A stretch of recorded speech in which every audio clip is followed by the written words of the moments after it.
Imagine the country that gave birth to the word Grand Prix, hosted F1's very first championship race, and spent over €80 million renovating Circuit Paul Ricard in 2018. Yet Formula One abandoned it after just 5 years. But why? And what really happened that forced Formula One to walk away from its birthplace forever? France's relationship with Formula One goes back to the very beginning. The term Grand Prix originated from France, and the country hosted F1's first ever championship race in 1950. The sport and nation seemed inseparable. Do you think with such a strong history, France deserved a permanent place on the F1 calendar? Let me know in the comments. The Paul Ricard circuit, built in 1969, became an instant classic with its distinctive blue and red runoff areas and the legendary Mistral straight where cars hit 330 km per hour. Meanwhile, Magny-Cours hosted races from 1991 to 2008, secured through President François Mitterrand's direct political intervention to benefit his home region. Initially, both venues were well received. Paul Ricard was praised for its technical challenges and safety innovations, while Magny-Cours was known for its smooth surface and tight corners. But behind the scenes, political and financial problems were already brewing that would eventually force Formula One out of France entirely. But what really doomed the French GP wasn't just politics. It involved a $1 billion divorce that changed everything. The French Grand Prix created iconic moments throughout its history. Alain Prost dominated his home race with 6 victories, while the 1979 battle between Gilles Villeneuve and René Arnoux at Dijon remains one of F1's greatest duels. The 1999 race saw Heinz-Harald Frentzen claim an unexpected victory in a Jordan during torrential rain. But political interference constantly undermined the race.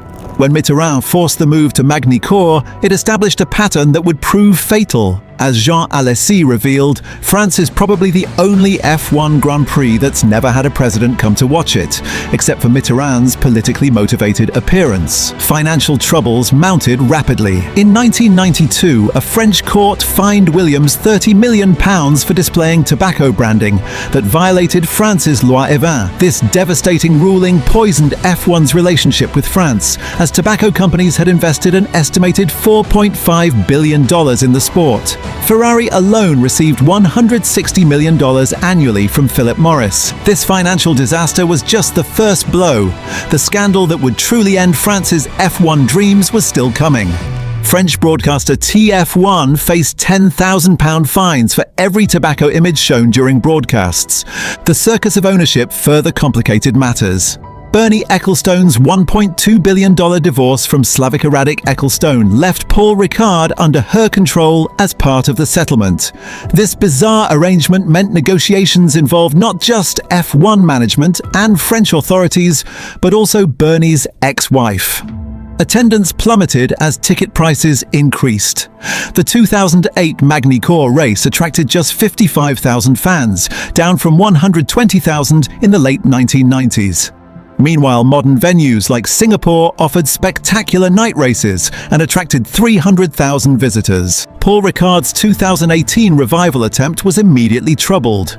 Traffic chaos left fans stranded for hours, while the track's layout produced processional racing. Public interest group investigations revealed €27 million in debt and luxury expenses for colossal sums, with mysterious recipients, leading to embezzlement investigations by French prosecutors. So why did Formula One really walk away from its birthplace?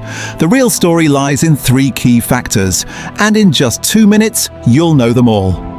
The 2022 French Grand Prix would be the last, with Max Verstappen taking victory ahead of Lewis Hamilton.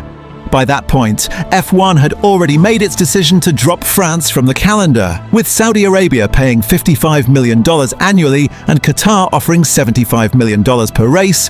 France's $20 million hosting fee couldn't compete. 3 key factors sealed France's fate: political apathy at the highest levels, financial mismanagement that led to criminal investigations, and F1's shift toward entertainment markets over racing heritage. As Stefano Domenicali put it, "We need to move where the money is." Today, Paul Ricard remains active with testing and smaller series, but F1 shows no interest in returning. The circuit that helped shape the sport's history has become another casualty of Formula One's global expansion. Enjoying F1's hidden history? A quick thumbs up helps a lot. Will the French Grand Prix ever return? If you ask me, it should. The nation that gave us the term Grand Prix deserves a place on the calendar. But with F1's focus on street circuits and entertainment destinations, this historic race may remain abandoned forever.